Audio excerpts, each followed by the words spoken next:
asking me to do a stenciling video, a cutting video. So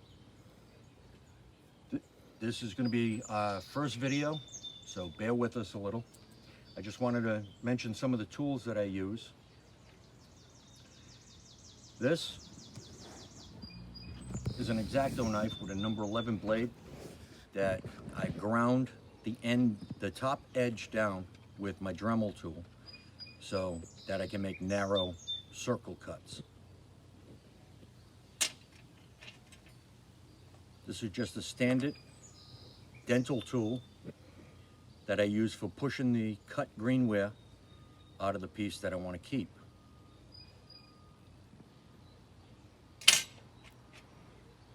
This is another pushing tool, different sizes. This end here has a slight point on it, and this end here is more rounded. It also helps me feather off the inside of the piece and eliminate some of the cut marks.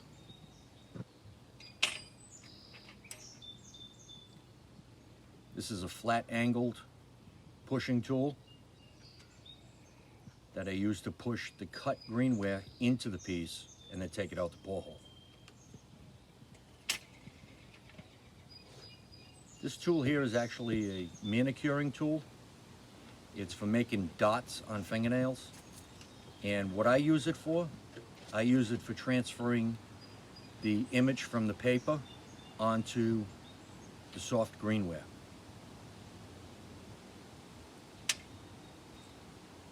Everyone knows what that is. That's a clip socket punch. That's what I use to punch the hole in the back of the piece so we can get the clip socket into it. Another tool that's very important is a towel. You got to keep the blades clean. You got to keep wiping them off, because as the greenware builds up on the blade, it'll actually dig into the greenware. Okay, we're going to take a shortcut here. I'm going to go grab my pumpkin. We're going to start cutting. Just about 20 minutes ago. I poured it yesterday. It sat overnight. I popped it out. It's approximately 1/4 of an inch thick. So I let it sit about an hour. Then I brought it out into the sunlight. And I'm going to cut outside because today is a nice day.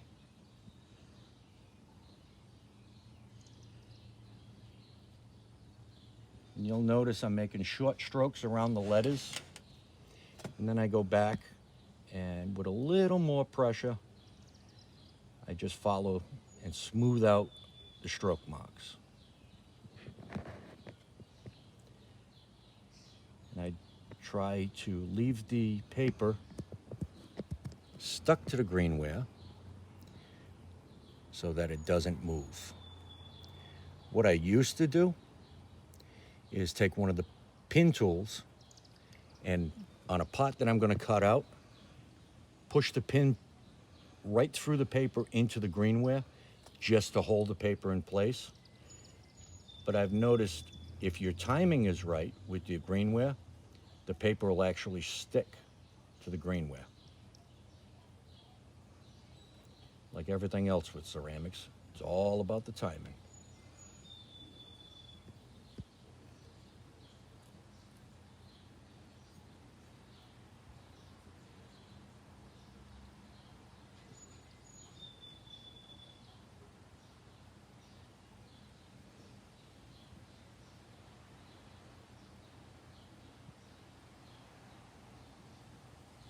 And trust me, first few times I did this, we threw a lot of greenware away.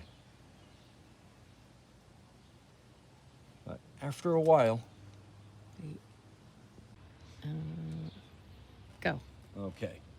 One of the things that make the letters a lot neater is if you angle your cuts to the inside. In other words, just probably maybe a 15 or 18 degree angle so that the cuts are beveled to the inside of the piece.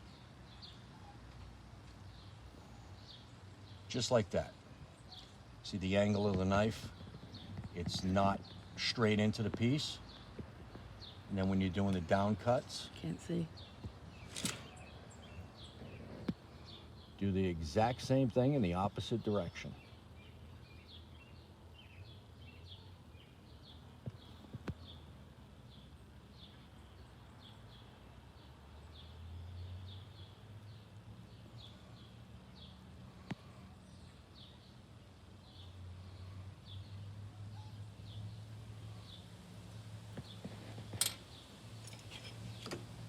And here's where the pushing tools come in handy.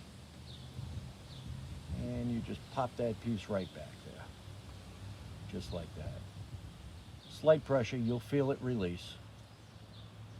And if you've cut it all the way through, it just drops right in. Now we get into the fun parts.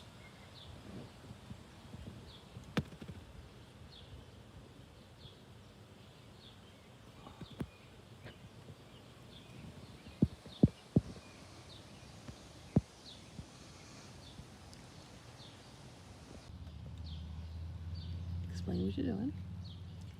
Okay, right now I'm just feathering off the cut.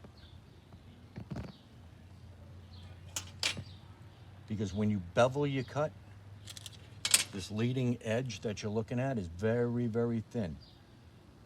So you can actually feather it off.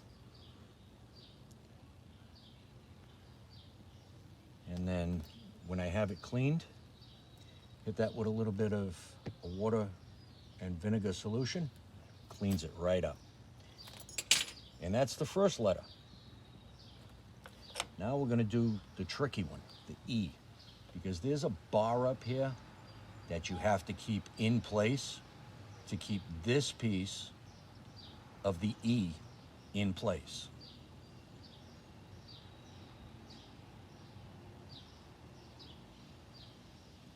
Another thing that I like to do, and I probably didn't mention, I did say this is our first video, right? What tool are you using? Right now I'm using the number 11 that I've ground the top edge off. Number 11 what? X-Acto blade.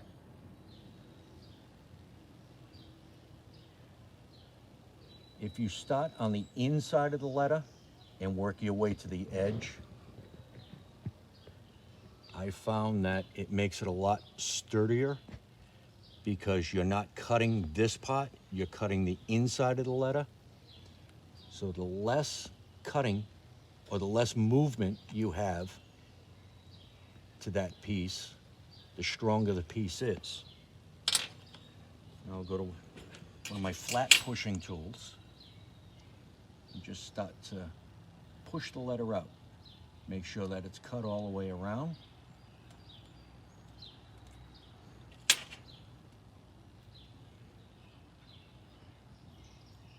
And let it drop out.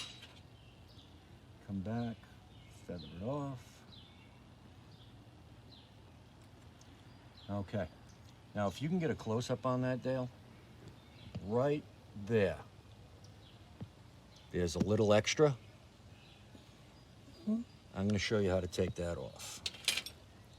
You go back in, wipe your blade off so that there's no slip on it. Wait, back up. Okay. Follow the close-up. angle that you went in on. Gotta get a close-up. That's not working. Okay, hold on, stop. Go. So we're gonna take this little piece off. Just follow the angle you went in on the cut, and it's right there. Just nick it right off. Now I'll do the back side of the E, cutting the inside cut first. And the tricky part, which takes a little bit of practice, is trying to keep the angle, the bevel, on the inside cut. And when you're coming around a circle.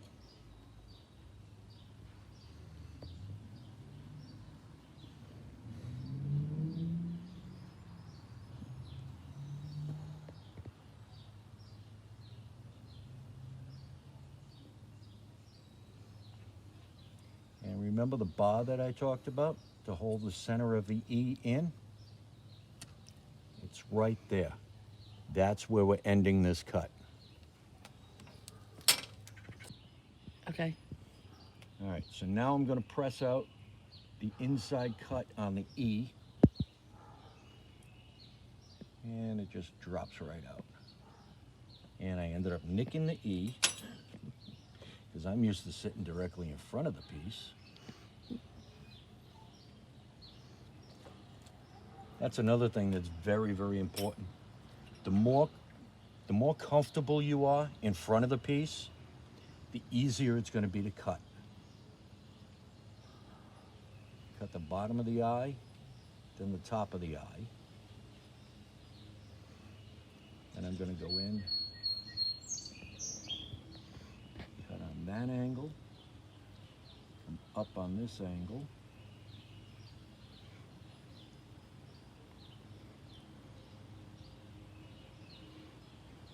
This is where that thin blade comes in real handy. Because if you had a full-size number 11 blade, once you go 1/4 of an inch in, you're over 1/4 of an inch thick.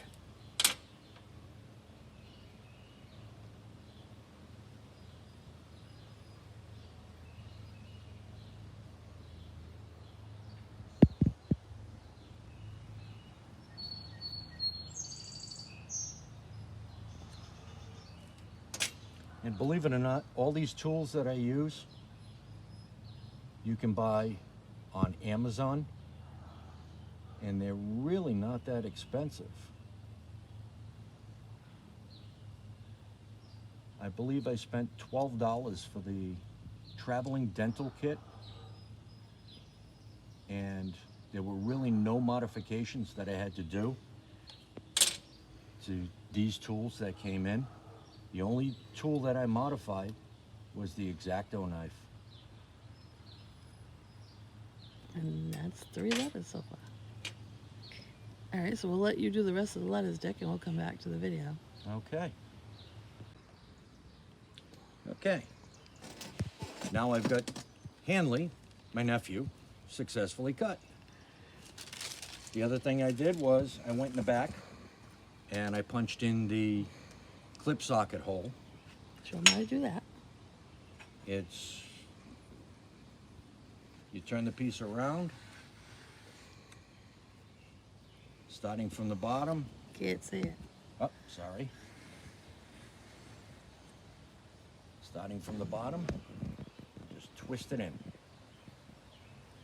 The plug falls inside.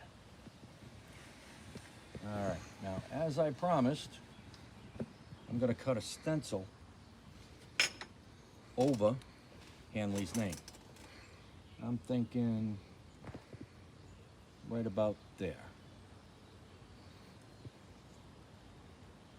Okay. So now what I'm going to do with this stencil, I'm going to cut it right in the stencil. Don't you usually wet the stencil so it holds on? No, because what I've noticed is the water will seep into the cuts and it reseals the piece. Okay. But what I do is just start by taking off big pieces where it's going to be cut out, so that when I do go into the detail, it makes it a lot easier to cut, and it gives me a place to put the greenware that I'm cutting out. So basically just cut a big chunk of it out inside your stencil. Now I'm going to turn this a little bit so that I can see it. And we're going to start right up here. Hey. Okay? Yep. All right, we're going to start right in the middle here. And then once your line is cut out, you just want to pull the piece away.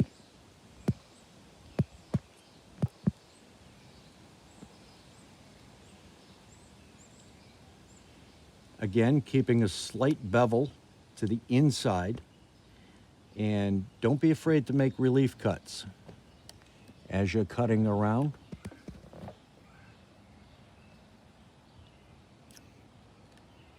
When I'm tracing a stencil, I like to go out here and then into the stencil.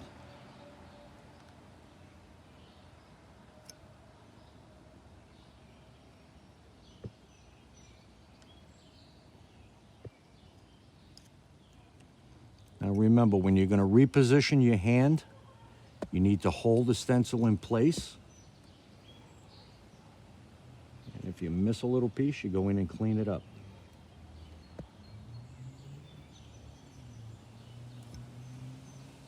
If you're always cutting towards the part of the piece that's going to stay, there's less chance of movement and less chance of pulling away what you want to stay.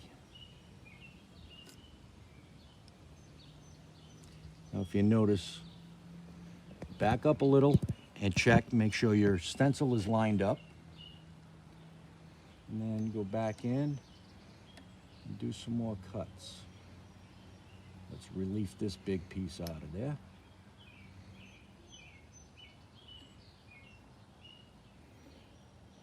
Okay.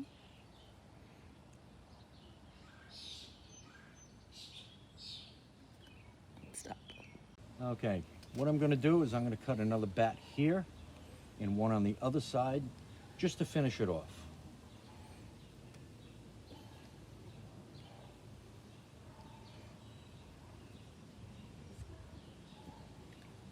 That's the other thing. You want to see how the stencil is going to lay. I think like that. So, And we'll come back when it's all done. all right, and this is the finished product. I've got Hanley's name. I've got a bat in the front, just off to the left, one on the right edge, and a hole for the clip socket. Now we'll let it dry, go off to cleaning. And remember, thank you for watching. This is Dick Pagano and Dale Pagano from Pagano Creations. Like us on Facebook and check out our website at www.paganoceramics.com. Thank you.